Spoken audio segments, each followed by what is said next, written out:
actuellement. Alors Abdoulaye, Pape Sané wax na ko il y a l'effet des réseaux sociaux des web TV mais bu ñu remonter tuuti rek ci ginnaaw dinañ gis ne bi Abdoulaye Wade nekk au pouvoir ñëpp a ngi fàttaliku les chroniques de Souleymane Jules Diop daana fi saaga Abdoulaye Wade saaga yoo xam ne fii ku ci weñ bu ci taxaw daanu.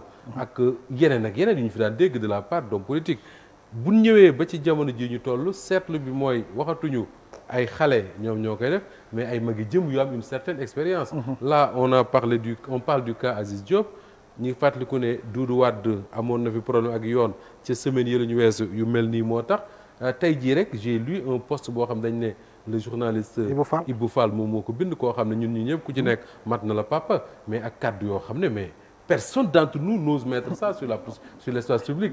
lan moo tax ñi am expérience boobu am ce vécu là bëgg a commencer di am ce genre de comportement. xam nga Moussa au départ da nga ne Fada sama xarit bu yàgg la. lu tax ñu respecté ko même su fekkee ne tey jiiteem FDR am na lu muy bindee am na lu muy waxee mënoo d'accord ci lépp. en tant qu'observateur. mais tu le respectes par l'élégance de la parole. Oui. Et je l'invite véritablement à travers Babacar à jamais verser dans les dérives. Non, il ne le fera pas. Voilà. boo gisee njiitu Nourou di Amadou Ba nga d'accord ak moom c'est d'autres considérations nga bañ d'accord ak moom c'est d'autres considérations. mais doo ko dégg si yenn dérives yi. quoi qu'on puisse dire. Non. Et je pense que am na ñeneen ñoo mën a tudd et jàpp naa ni nag il faut quand même que ñooñu itam par moment itam di gën a jël la parole. pour aller dans le sens de rappeler à l'ordre ñenn ñi nga xam ne ñoo bokk ak ñoom ba pare di def yenn yi. deuxième élément bi Moustapha xëy na tëb nga ko mais man am naa tondeuse sama kër. oui tondeuse. oui ñuy watoo. ministre des sports. oui su bëggee gën a wàññi karoom na ñoom ma gën ko wàññil.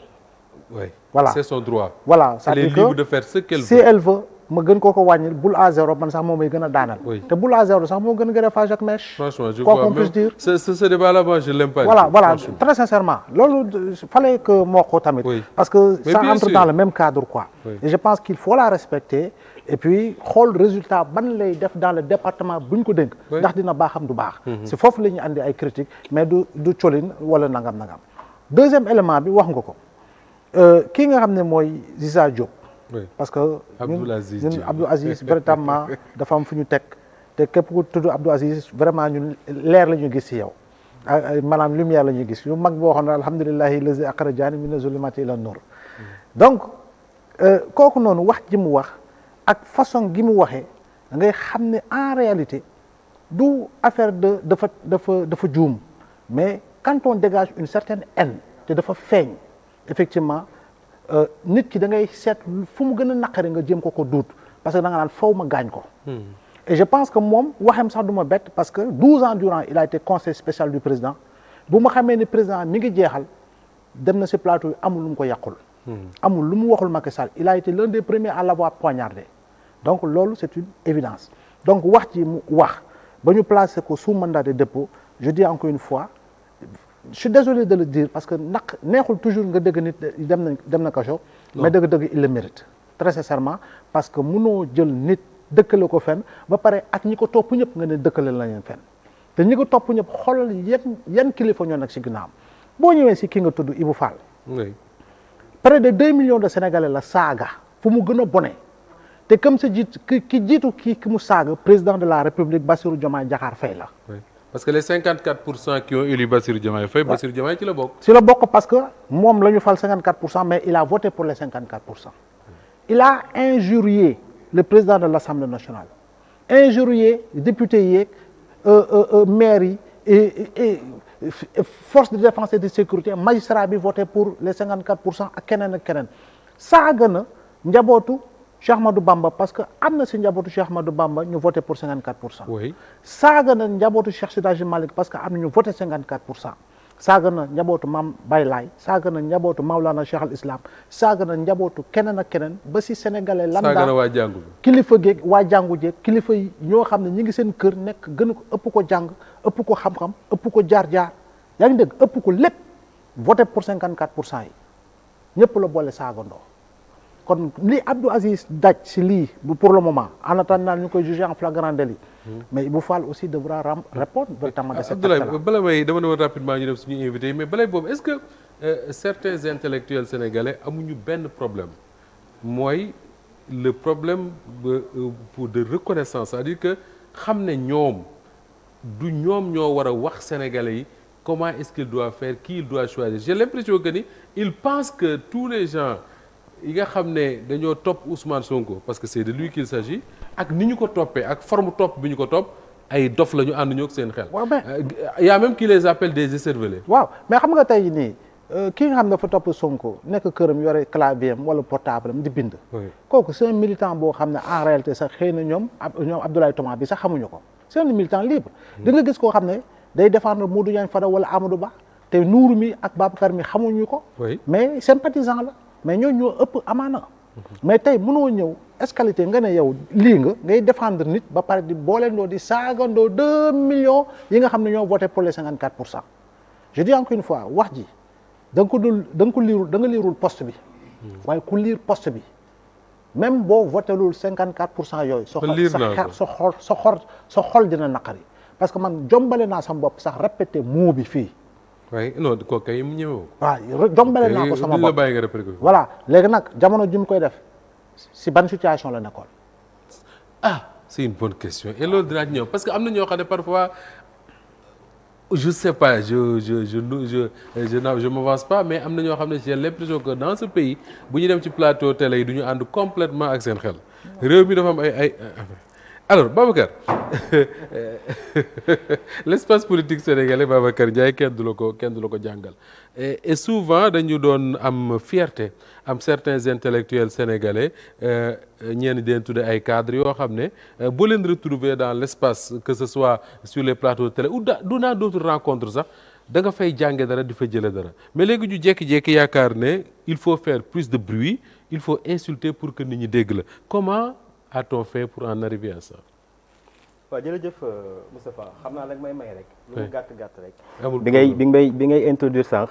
da nga tàmbali si man ma bëggoon la bàyyee la primeur nga présenter say gan. ñoom nuyu nañ ma waaye maa ngi leen di delloo cër. ba mu mot sëkk rek. ci Nourou ci honorable député di ko honoré bu baax. ci suma frère Abdoulaye ci Pape Sané grand bi ak Pape Sow. di dellu di leen sant leen gërëm bu baax Moustapha sunu penc mi moo yàqu. waaw pencu Sénégal moom moo yàqu bu nga xam ni àgg na foo xam ne ñun ñëpp war nañ ci tiit ñun ñëpp war nañ ci jaaxle ñun ñëpp aussi war nañ ci jug ngir juyanti ko ndem c'est pas déjà trop tard mais nag man je veux toujours être un idéaliste. penc mi moo yàqu acteurs politiques yi. ay pàcc lañ ci biir penc mi. ñiy jàngale waaw ñiy jàngale pàcc lañ ci biir penc mi. ñi nekk ci administration ñi nga xam ni dañu nekk ay ouvrier ñi nekk leneen ak leneen. ñoom ñëpp ay pàcc lañ ci biir penc mi. ñaaw yii ñuy wax yamul rek ci acteurs politiques yi boo demee tey ci corps de métier yu bari. boo seetloo nañ ko doon doxalee démb ak tey dafay ute. ba nga xam ni boo seetloo ñu koy doxal.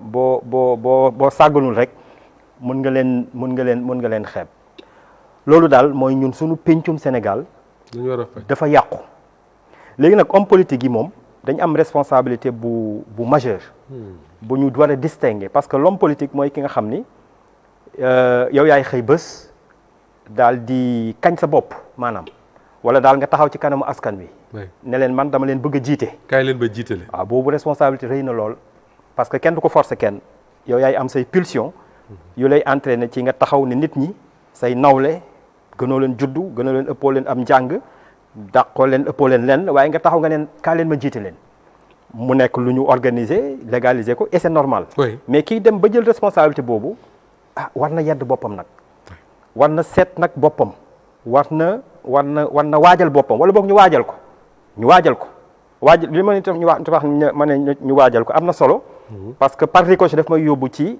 na formation politique daan bindoo woon bu njëkk ci ay école de parti ci ay idéologie yoo xam dañ ko daan doxal ci ay tàggat yu ñu ko daan tàggat ndaw ñi ba nga xam ni buñ génnee ñu ràññee leen am nañ ba tey li ma mën a wax ay parti institution boo jëlee lu mel ni parti man dama tudd c'est parti institution lu mel ni parti socialiste lu mel ni parti démocratique sénégalais bon man bu ma neexee man laa xaale ci suma parti mu yeesal ci valeurs yi ci principe yi am na ku ko souligné léegi foog naa Abdoulaye la